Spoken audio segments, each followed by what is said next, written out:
جو جوانوں کے اوپر ضروری ہے کہ اسٹڈی کریں.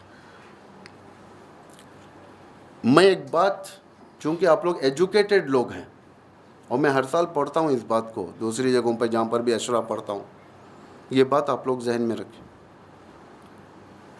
قاسم کا بدن کا اساسینیشن قاتل یزیدیت نے اس دور میں ایک ہی بار کیا، لیکن قاسم کا کیریکٹر اساسینیشن خود چاہنے والوں سے ہر سال ہوتا ہے.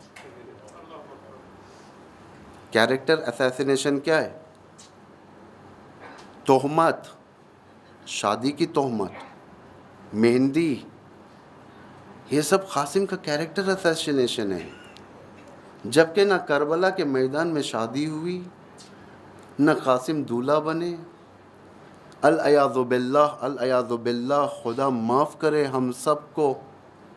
قاسم کی جو نسبت جس عورت سے دی جاتی ہے کبرا سے، کبرا حضرت قاسم کی بھابھی تھیں اور شوہر حسن مثنیٰ زندہ تھے. 10ویں صدی میں کربلا کے بعد 61ویں ہجری یعنی 10ویں سینچوری میں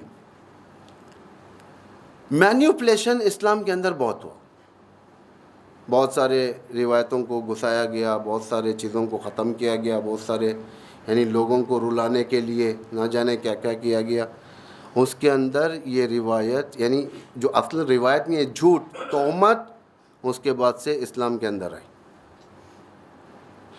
اتفاق سے اس رواج کو اتنا پھونکا گیا، آج انسان کی ضمیر نہیں ماننے کے باوجود بھی اتنا وہ عادت کر چکا ہے کہ وہ نوحے میں پڑھتا ہے پابندی سے 7 محرم کو بیان کرتا ہے. بعض نوحے ہوتے ہیں، کبرا نے کہا قاسم دولہا کس سونے بند میں سوتے ہوئے، ہماری طرف چلتا ہے. یہاں پہ نہیں معلوم یہ کون سے نوحے چلتے ہیں حضرت قاسم کے. خدا کی قسم وہ میدان شادی کا میدان نہیں تھا. وہ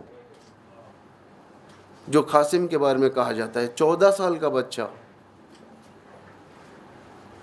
امام کا بھتیجا، امام کا بیٹا، جو مقصد صرف کربلا میں قربانی کا مقصد، جو امام قدم بقدم یہ بتاتے ہوئے لے کر آ رہے ہیں کہ لوگوں کو وہاں پہ ہمیں قربان ہونے جانا ہے.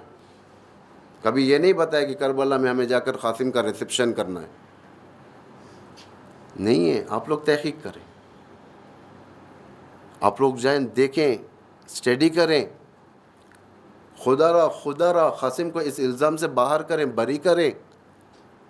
یہ کیریکٹر اساسینیشن ہے ایک امام کے فرزند پر. امام حسین کا سر نیچے ہو جائے گا. جس امام حسین کی بیٹی سے نسبت دیا جا رہا ہے وہ بیٹی امام حسین کی حسن مثنیٰ کی بیوی ہے. حسن مثنیٰ امام حسین کے داماد اور کربلا کے اندر موجود روز عاشورہ وہ زخمی ہوئے زندہ تھے. ورنہ اگر خدا نخواستہ شہادت ہو جاتی تو ایک احتمال، وہ بھی شہادت کے بعد اسلامی قانون یہ ہے کہ 4 مہینے تک، اس میں بھی احتمال نہیں دیا جا سکتا. یہ تو کھلی تہمت رائج ہو چکی ہے ہمارے درمیان.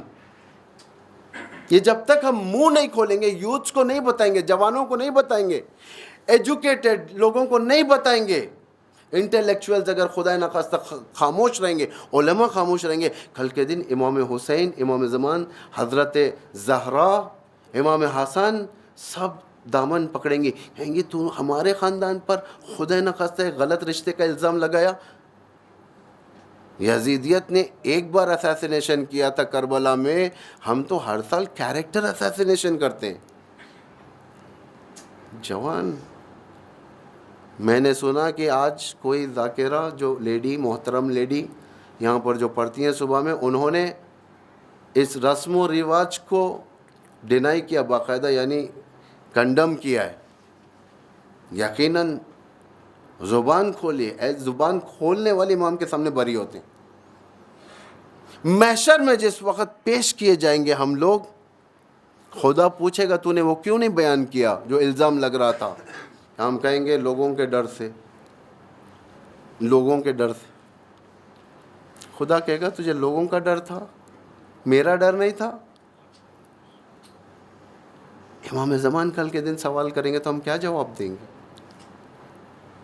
اور یہ جو جتنے مصائب ہیں قاسم کی شادی وغیرہ، یہ سب لیٹسٹ مصائب ہیں، بنائے ہوئے مصائب ہیں. یہ کتنے سال پہلے بنے؟ زیادہ عرصہ نہیں گزرا.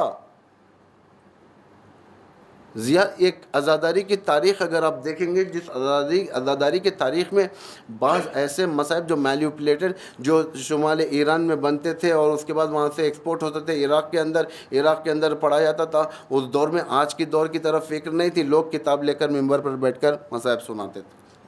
اس میں کیا لکھا ہے کیا نہیں لکھا ہے کسی کو کچھ نہیں معلوم، اور اس کتاب کو حجت بنایا جاتا تھا. آج جو نزدیک ترین، کربلا سے نزدیک ترین جو کتابیں جو گزری ہیں، یعنی 200 سال کے اندر، 150 سال کے اندر والی، اس کتاب کے بارے میں کوئی بات کرنے تیار نہیں. اس سے زیادہ نہیں بولوں گا میں، لیکن درود ہو اس لیڈی پر، اس محترمہ پر جو یہاں پر عورتوں کے اندر بیان کی، کیونکہ عورتوں میں زیادہ رسم ہے یہ مہندی کا. کہاں سے ہے مہندی؟ کربلا میں پانی کہاں سے آیا مہندی بنانے کے لیے؟ مہندی صرف پتے تو نہیں لگڑے جاتے. مہندی کی خصوصیت یہ کہ جتنا آپ گھسیں گے اتنا ہی مہندی. اور عرب میں دامادوں کے لیے مہندی کا رواج کہاں پر ہے؟ آپ تحقیق کریں. عرب میں آج بھی جو شادیاں ہوتی ہیں کہ وہاں پر مہندی لگائی جاتی ہے انڈیا پاکستان کی طرح؟ یا مہندی انڈیا سے گئی ہے؟ یا مہندی کئی ایسی جگہ سے گئی ہے، مثلا انڈیا، سری لنکا، رسول کے امام حسین کے پاس کربلا بنا کر لے گئے، وہاں پر کربلا میں جا کر لگا دیا. توجہ کریں، تحقیق کریں، آپ لوگ خدا را تحقیق کریں. قوم کی حماقت کے دلیل یہ ہوتی ہے کہ وہ قوم کی حماقت، یعنی وہ قوم ایڈیٹ قوم ہوتی ہے جو قوم سننے کے بعد تحقیق نہ کرے. امام فرماتے ہیں ایسے لوگوں کو میں اپنے ساتھ نہیں رکھتا، ایڈیٹس کو. ہم کہتے ہیں ہم دیوانے اہل بیت کے، ہم جو چاہے کریں گے، ہم اماموں کے دیوانے، مر مٹیں گے، فلاں کریں گے. دیوان ہیں، اشعار بھی ہیں، ہم علی کے دیوانے، یا کہیں پر دیوانے. اماموں کو دیوانوں کی ضرورت نہیں ہے، انٹلیکچوئلس کی ضرورت ہے. نعرے حیدری، دشمنان اہل بیت پر انٹلیکچوئلس چاہیے امام کو. دین میں فقیہ ہونا چاہیے انسان. فقیہ سے مراد مجتہد نہیں ہے، کم از کم دین آموزی ہونی چاہیے ہمارے پاس. اتنا تو ہمارا لاجیکل مینرز ہے کہ ہم دیکھیں آیا بات صحیح ہے یا نہیں ہے.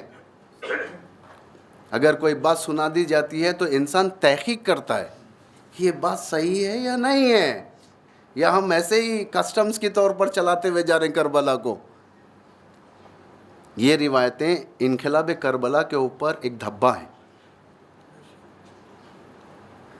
معلوم ہے لوگوں تک بات جاتی ہے، لیکن افسوس یہ ہوتا ہے کہ انسان اس کو ریپیٹ کریں. پھر بعض جگہ تو ایسے میں مجلس پڑھ کے اترا یہ سب بیان کر کے، نیچے وہی مہندی کا نوحہ شروع ہو گیا.